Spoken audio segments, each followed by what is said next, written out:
영생의 길, 영벌의 길 2편 제3의 눈 삶과 죽음을 넘어서 예수는 귀신을 어떻게 쫓아냈으며 어떻게 병자를 고쳤을까요?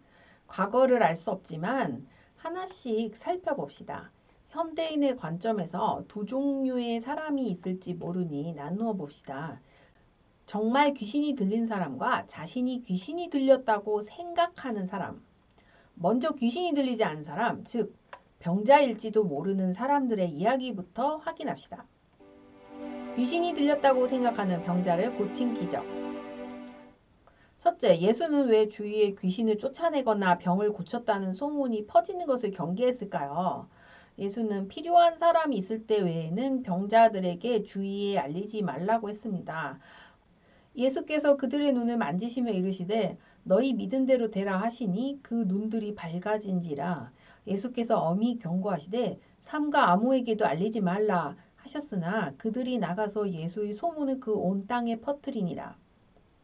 예수의 소문이 더욱 퍼짐에 수많은 무리가 말씀도 듣고 자기 병도 고침을 받고자 하여 모여오되 예수는 물러가사 한적한 곳에서 기도하시니라.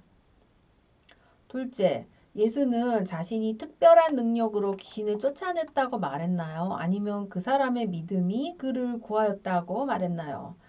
성경을 잘 살펴보면 병자가 고쳐지려면 조건이 있었습니다. 1. 병자는 매우 간절히 치료를 원한다. 2. 병자는 의심 없이 자신이 치료된다는 것을 믿는다. 3. 치료자도 의심하지 않고 병자가 치료될 수 있다고 믿는다. 이 세 가지 조건 중에서 반드시 필요하지 않은 조건은 무엇일까요? 성경으로 확인해 보면 답은 1번, 2번이 아니라 3번입니다. 예수의 옷자락을 만지고 혈우병이 나은 여자의 이야기를 봅시다. 이 이야기에서 병자를 치료할 때 꼭 필요한 것은 나을 수 있다는 진실한 믿음입니다. 예수의 믿음은 병자를 도와주는 역할을 했습니다. 12해를 혈루증으로 알아온 한 여자가 있어. 예수의 소문을 듣고 무리 가운데 끼어 뒤로 와서 그의 옷을 손을 대니 이는 내가 그의 옷에만 손을 대어도 구원을 받으리라 생각함이러라. 이에 그의 혈루 근원이 곧 마름에 병이 나은 줄을 몸이 깨달으니라. 예수가 무리 가운데서 돌이켜 말씀하시되 누가 내 옷에 손을 대었느냐 하시니 여자가 자기에게 이루어진 일을 알고 두려워하여 떨며 와서 그 앞에 엎드려 모든 사실을 여쭈니 예수께서 이르시되 딸아 네 믿음이 너를 구원하였으니 평안히 가라. 네 병에서 놓여 건강할지어다. 예수는 병자와 귀신 들린 자를 고치기 전에 믿음을 강조했습니다. 그는 병자의 믿음이 그를 구원하였다고 자주 말했으며 하나님께 감사하라고 말합니다. 예수께서 집에 들어가심에 맹인들이 그에게 나아오거늘 예수께서 이르시되 내가 능히 이 일을 할 줄을 믿느냐? 대답하여 주여 그러하오이다 하니 이에 예수께서 그들의 눈을 만지시며 이르시되 너희 믿음대로 되라 하시니 그 눈들이 밝아진지라. 진심으로 간절히 바라지만 믿는 방법을 모르는 사람은 예수가 어떻게 인도했는지 살펴봅시다. 예수께서 그 아버지에게 물으시되 언제부터 이렇게 되었느냐 하시니 어릴 때부터니이다. 귀신이 그를 죽이려고 불과 물에 자주 던졌나이다. 그러나 무엇을 하실 수 있거든 우리를 불쌍히 여기사 도와주옵소서. 예수께서 이르시되 할 수 있거든이 무슨 말이냐. 믿는 자에게는 능히 하지 못할 일이 없느니라 하시니 곧 그 아이의 아버지가 소리를 질러 이르되 내가 믿나이다. 나의 믿음 없는 것을 도와주소서 하더라. 예수가 죽은 후에도 어떤 사람들은 간절히 믿고 기도해서 기적 같은 일이 일어납니다. 교회 밖에서도 진실로 믿는 사람들은 기적 같은 일을 이뤄냅니다. 장애를 극복하고 병을 이겨내고 정신을 치료하는 기적이 많지는 않지만 분명히 세상에 그런 일은 있습니다. 누구의 믿음이 기적을 만들어냈을까요? 예수는 가능하다는 믿음을 전해서 사람이 스스로 해내도록 돕는 큰 믿음을 가진 사람일지도 모릅니다. 기적은 자주 일어나지 않습니다. 무엇을 진실로 믿는 것은 말처럼 쉬운 일이 아닙니다.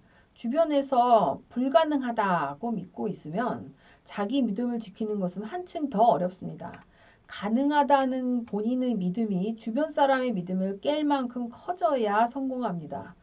또한 아무 것이나 가능하다고 믿는 것은 비현실적입니다. 사람은 제한된 시간을 받았고 모든 것을 다 잘할 수 있는 능력이 있지 않습니다.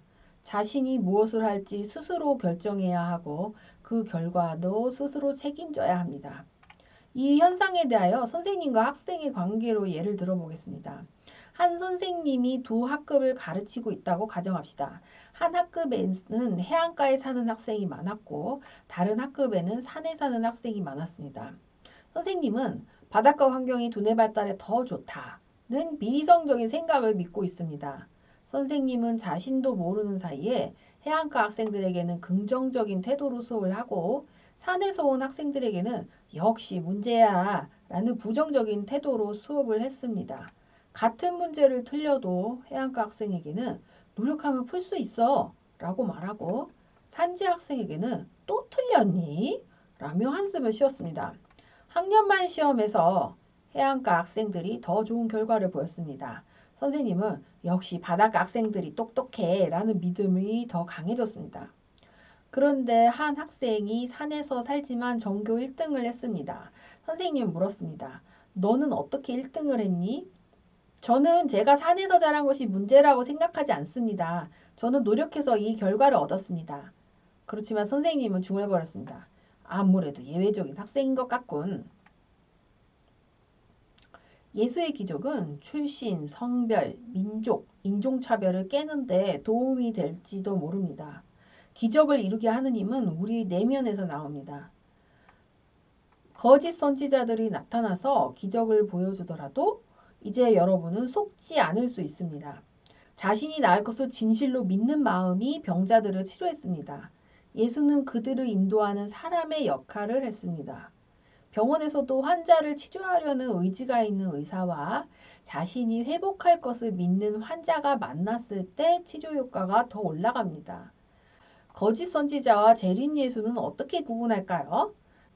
예수는 너의 믿음이 너를 구원했다 라고 겸손하게 말한 것을 기억하세요. 정말로 타인을 돕는 사람은 자기를 내세우는 것보다 사랑을 중요하게 여깁니다.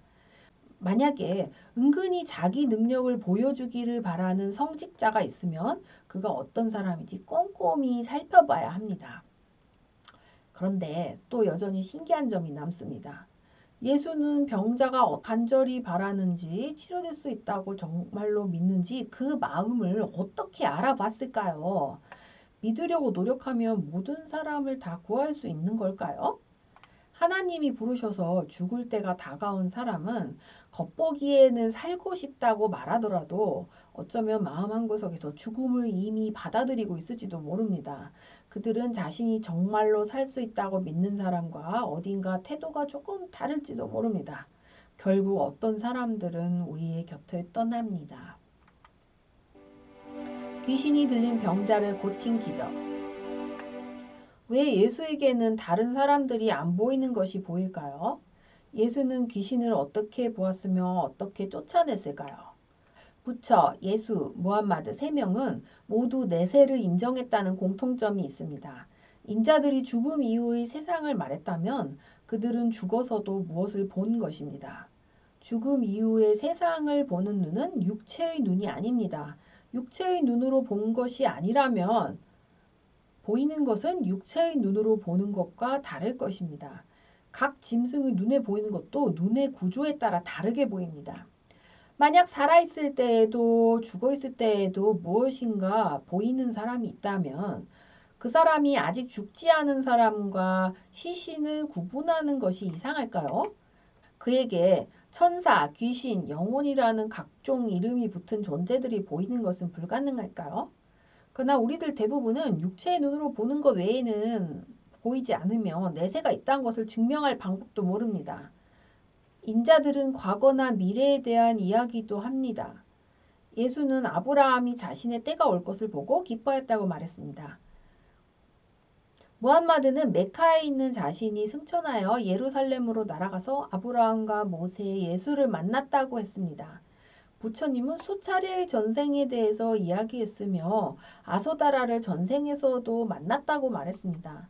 그들은 그렇게 긴 시간을 어떻게 보는 것일까요? 100년도 넘기지 못하고 침침해지는 육체의 눈으로 그 긴 시간을 지켜볼 수 있을까요? 석가모니 부처와 무함마드 예수는 다른 점도 있습니다.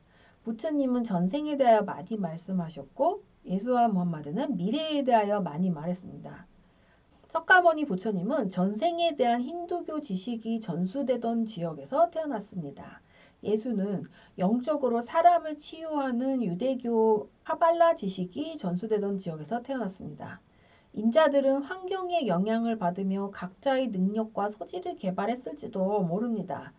인자들이 모두 사람이라고 인정한다면 그들에게도 개성과 장단점이 당연히 있겠지요. 어쩌면 그들도 모든 것을 다 보지는 못할지도 모릅니다. 삶과 죽음의 경계는 분명히 존재하며 그것을 만드신 분은 하나님이십니다. 귀신이 정말 들린 사람이 있더라도 그런 사람이 많지 않을 것입니다. 만약 귀신이 있다면 그들이 하나님이 만드신 세상의 원리를 잘 따르는 존재는 아닙니다. 알지 못하는 것에 대해서 과도한 환상을 품는 것은 경계해야 합니다.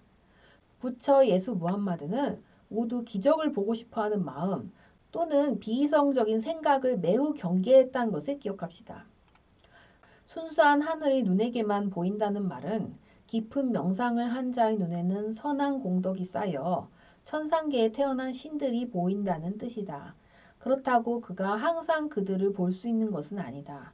그가 그들에게 정신을 집중하면 볼 수 있지만 그렇지 않을 때는 보이지 않는다.